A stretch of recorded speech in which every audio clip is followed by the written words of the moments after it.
we lived the life without kids for such a long time, right? We became mothers after 30 years old. It's 30 years. It's a long time without those kids, right? For mothers, I think it's more important to understand before kids what is the sense of life, to find yourself. Hello, beautiful moms or moms to be. Welcome back to our podcast. Today is episode number 3. We're going nice and steady, discussing all the moms' issues here. If you're first time on this page, please subscribe and like this video to support us moms who are trying to do something else besides motherhood. My name is Mila Bog. I'm a coach for personal growth and relationships, and this is my friend Tatiana. She's psychologist. Yes, psychotherapist and retreats maker. We all need those at least 1 day retreats as being a mom. I miss those. I remember I did them in Canada and I don't do them in Dubai. And I feel Oh, like you should organize. That's really good for even for yourself, only for all girls. I know I should, but let's talk about this topic that you wanted to discuss today. I wanted to discuss about the mom schedule. If you want to work, if you have some projects to do online, especially, and when you're not going somewhere for work, you're at home and you have to plan this work life like balance. And before motherhood, it was really easy because I'm boss for myself. But now my small baby boss, and that's so hard to organize myself because, for example, when he's going to sleep, okay, I'm thinking, okay, he will fall asleep now, and I have at least, I don't know, 1 hour to do something what I need to do, like some post or some guide, psychological guide or something. But then I don't know, can't sleep. He fall asleep like longer than no later than I was waiting for. And then I don't want to do anything already. I'm so tired of this, and I lose energy, and I don't know how to manage it. Maybe you have some, your secrets, or your like how you are doing this, because you definitely can manage this a bit better than me, I think. No, so I'm just want to ask you what you are doing in this situation. First of all, it was different with the first kid and second kid. First kid, I continued running my own business nonstop, and I feel like by the month 6, I became super tired because when they say go to sleep when your kid falls asleep, I was never asleep. I was always working. With the second pregnancy, I just take that nap. Bella never sleeps, unfortunately, during the day, or she sleeps on me or in the stroller. It's been complicated with her, but I try at least. So I never have at that time, like I used to, but I have additional help. And what helps me is priority. If it's like very important and I know I have to do it, I'll do it anyway, in the night, in the early morning, whenever, like if I have a deadline or I know it's very important, I will do it. The rest is not like not that like it's not important, it's less important, then I'm like whatever, I cannot do it, I don't bother. So I have few important actually things, or at least I think they're important, but probably since I'm already prolonging this process for like at least 2 weeks, maybe they're not that important. And our podcast, for example, we do it every week. So do you know Yeah. what I mean? It's all about your priorities and how for real they are your priorities. If you pick to maybe take a rest and not do them, then it's your priority, and that's okay. That's just the truth of. I don't believe that work-life balance exists like in the perfect condition when like everything is equally. I believe like it's uh, just some main parts per year should be your goal. For example, now for you, it's motherhood is your main thing. And then like maybe some social life, some health. This is your main 3 aspects. And the rest you just neglect, right? Or for someone, their career is important, then it will shift. But you cannot just juggle. I believe it's illusion based on my experience, what work I did to the client. And if someone is looking like they have that all balance, they still like feel not happy, or like, you know, it might look perfect on the picture, but then people have health problems, mental questions, and stuff like that. So that's, did I answer your question?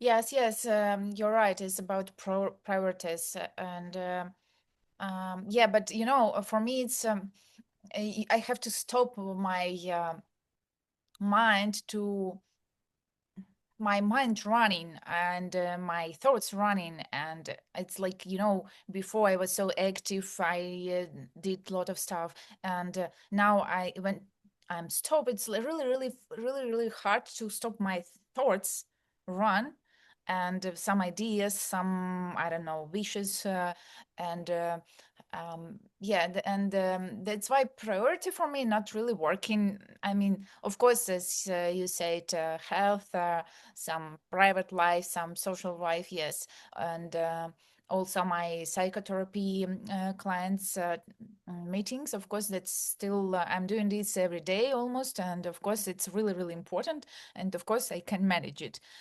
But some something more, I don't really.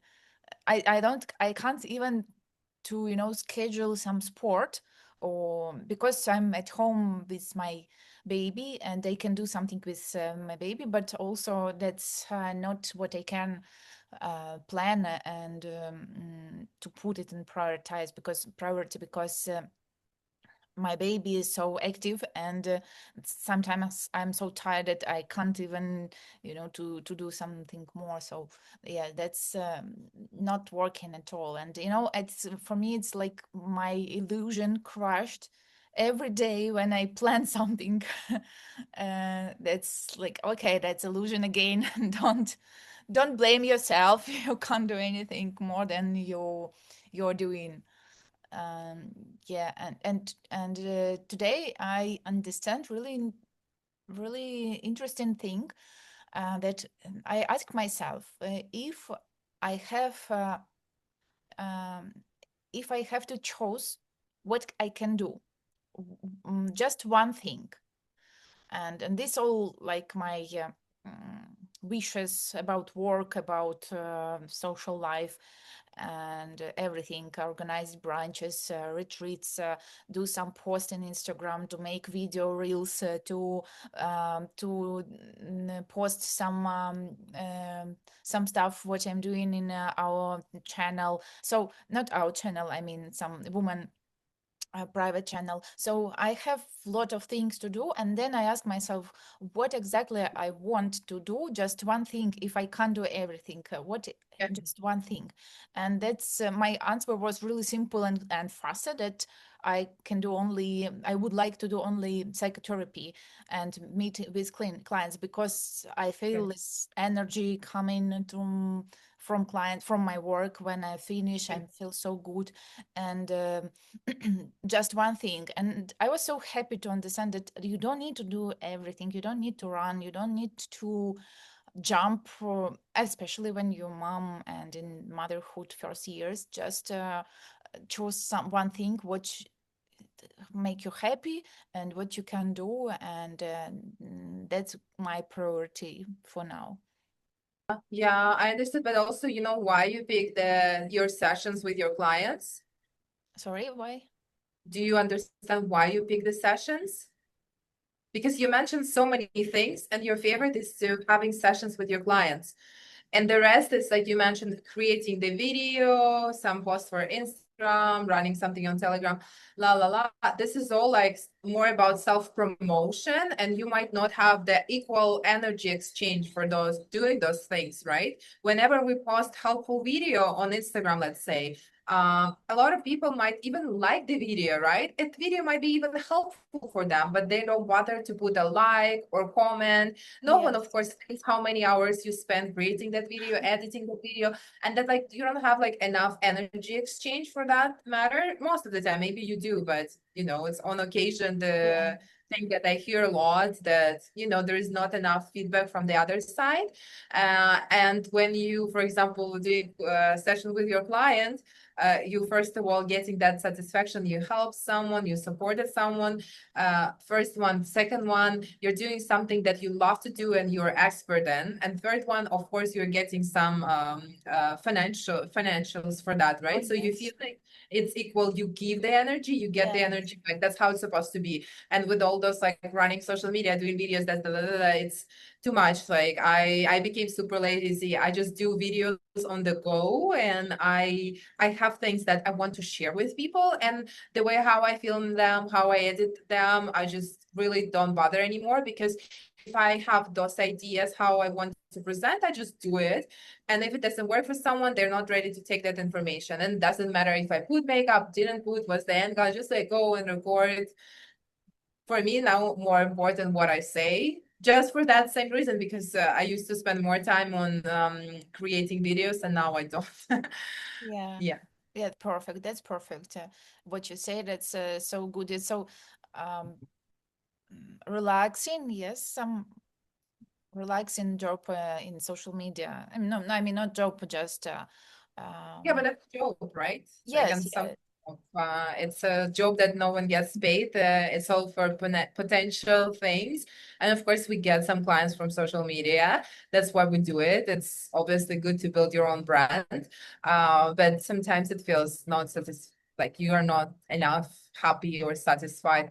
That's why you subconsciously pick whatever brings the equal energy exchange, because now since the glass, it could be like just this full or empty, right? So your energy is the same, and if you don't feel enough energy and you give just little energy you left for the social media and don't get the equal exchange, obviously, of course you don't want to pour anything there. That's why it's not your priority, or like channel or whatever you're doing with that, without that energy exchange.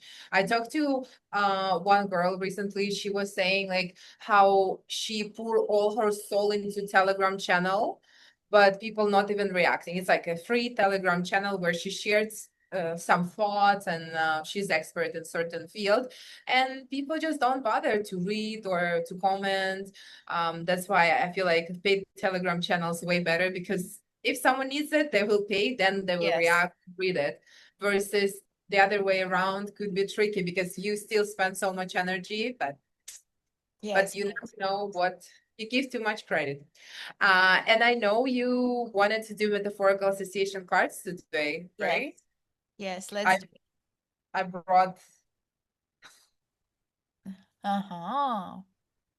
yes, I have this beautiful box now. Yeah. I Because was I worked so much with them, and those initial boxes got broken, so I used this. I can guess what is this. It's blue and white, right? No? Yeah, this is two different types of Uh-huh. cards. I'll probably do this blue ones with you. You know those, right? Road? No? No, it's not road. Road, like I feel road is too heavy now for the Yeah, motherhood. yeah, yes, yes, yes, too heavy. No, road is here. We don't have road. Road We is have here just too, exist but I will here just do now. this ones. Yes, yes. For people who are watching and don't know what are metaphorical association cards, just want to explain, this is not a tarot cards, no, nothing like that. We're not like telling the fortune. This is a tool that coaches, psychologists, psychotherapists use actively in their sessions. This tool helps to quickly find the answers to any question you might have, or at least guide you that certain way. So none of those like will give you answer like, oh look, it means this or that. No, this is all guiding and asking you questions, and then you reply yourself to the questions that now I will ask. Do you have the agenda? Do you have a Um, question? I think I would like to ask for these cards about where I can get energy for my, even if it's not priority things, yes, but I have to do this, I have some deadlines, yes, or something.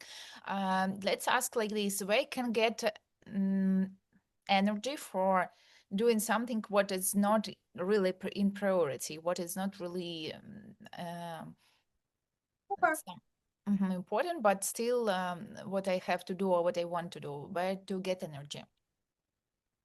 Hmm. Okay. So the question is, where can Tatiana find the energy for doing things that are not priority, for something extra? Yes. Okay. Do you have any preference for where to pull? No, no, no. I believe you. I trust you. Okay. As usual, Mila. Ooh, Oh, yes, that's a answer for all my questions. okay. So Yeah. what do you see here? And my husband, a few days ago, he said, "Okay, let's go to the seaside." And I said, "I'm so tired. I don't really think that I want to go anywhere. So maybe don't go. We're not going." And he said, "No, no, no. You have to. We have to. You need it." And of course, seaside and sea. It's my yes, it's my favorite place for getting energy. And a few days ago, I did. With my friend who were doing some jewelry with Yeah. stones, and here also the like seaside, see, like stones or sand and sea, and these colors for me also about like getting energy Okay. from the seaside, from the my Adriatic Sea here. So yeah, that's maybe I have to plan, have to create how to go easy to the sea, even if my husband busy, and I can go with my baby, because I actually thinking about this quite often, how to. Baby loves the sea, right? Oh yeah, baby. Baby screamed last time because I didn't give him to go to swim because it's a bit cold for him for now. Okay, okay. And what else do you see here? I see sun, and I see, I think, what is there, small boy. No, I see actually, I'm concentrate more in on the sea, and I see that this person they're playing, and this is Play. also, yeah, play. That's also important when you can play, you can be in like some connection with the water, and just do not sit, but do something. Do not swim, but do something. Mm. And what's the mood of this boy? So in general, I want to focus on this, this mood of not happy. I can't say that. I don't really see that there some happiness or some just confused. I don't know what is this for, but just for me, maybe for me, it's about um that's about like a game with water. That's a guy about again your phrase. That's about how you can play with water, how you can understand some lifetime period as a game, not too seriously.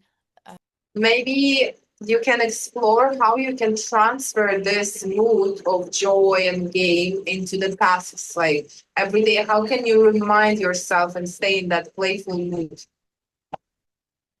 Do you Mhm. know how? Um, yeah, that's a good idea to make my some extra things what I want to do to think about this like about game. I didn't think about this, and maybe I don't know how. Um, I have to try. I think I don't have any answer, but I have to try to think about this like about game, and to have this playful mood, and then not to be so serious if something crash in my schedule, and I can't manage it. Yeah, do you want to try another part? Like what can help you to make it as a joy and game? remind yourself about like I, playing I, with it? I know. I think I know the answer. That I have this playful mood when, for example, I'm cooking, or for example, we are going somewhere with my husband, because my husband, the person who knows exactly what is motherhood, yeah, and he knows how it's hard, and how much I need some rest time, or some recharging.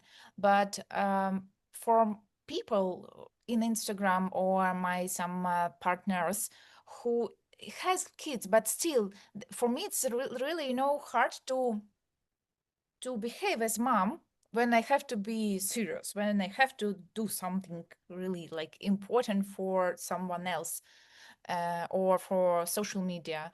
And for me, it's so hard to say, hello, actually, I'm a mom, and for me, that's priority. And of course, I want to do best what I can for us. Yeah, but still, it's sometimes I can't do my best in this way. And of course, next time maybe I will share my my experience, my what I will do. But for now, that's not coaching session, so do not go there, deeper. We lived the life without kids for such a long time, right? We became mothers after 30 years old. It's 30 years. It's a long time without those kids, right? And we got used to being us independent, working and doing everything we wanted, right? And now that's why to begin with our different like first podcast, I think when I was saying it's we're different people now. But like and then we had to talk, maybe we're not different, maybe it's just something different, but maybe we're not different, maybe some part of our like being different person is somewhere there, but how often this part can get out? How often can we the time is limited, right? Kids, Yes. it's different part of us with the kids, with the partner at work. So it's just like the time is very limited. So maybe we're like same people, but we cannot express it enough because we used to do it 24/7 and now no. And that's the reality. That's the choice we made because we wanted to become moms. And I think it's a hard switch for a lot of people to just let go of that old part and understand like, hello, yeah, my ego is that, or maybe not that, but it's like expressing everything in a different manner, I guess. That's very challenging. And because now more women give a birth after 30 years old, they're more self-aware, they more tasted what is it to be that young, powerful, independent, and now you're with a diaper covered with food. Do you know what I mean? So that's Yes. why there are more talks about all of that, like how, oh my God, what are we doing? How we should survive? Because people acknowledge, because before, especially in our countries, you give a birth when you're 22, you're a kid giving a birth to a kid. You have nothing to compare to. You listen to whatever your mom or grandmother or whatever told you, and you just roll with it. And then after 35, you you're like, oh my God, what I've done with my life, or like you're starting living your life again or finding new version that you couldn't express those 10 years between 20 and 30. I'm happy I didn't have kids between 20 and 30 because that's a golden time. That's the right time to do whatever you wanted to do for yourself. And then after 30, I think it's a good time to start with all that family things, but at least you know better yourself. And now we know what we are losing, which is another problem. But we're here to live just one life, so we're trying to balance, which is like the way how we balance. But at least we had those 10 years, or you had even more than 10 years to know to live it all. Yes, yes.